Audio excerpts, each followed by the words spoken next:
तुम्ही खरोखर व्यायाम करता का? की व्यायाम करल्याचं कोणाला तरी दाखवायचं म्हणून व्यायाम करताय? तर ह्या दोन्हीमध्ये ना फरक खूप भारी आहे. म्हणजे तुम्ही खरोखर व्यायाम करताय म्हणजे काय?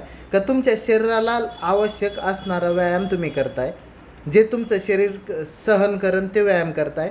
आणि दुसरा एक पार्ट असा आहे, की लोकांना दाखवायसाठी जर व्यायाम करत असाल ना, तर आपण शरीराच्या कॅपॅसिटीच्याही वेगळं काहीतरी व्यायाम करतो.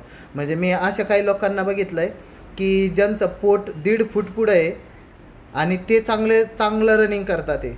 तर मग त्यांच्या हृदयाने फुफ्फुसांनी काय विचार करायला पाहिजे किंवा त्यांच्या गुडघ्यांनी काय विचार करायला पाहिजे, त्यांच्या मसल कशा राहतील, तर त्यांचा मेंदूला रक्तप्रवाह कसा चालन, तर ह्या सगळ्या गोष्टी असतात.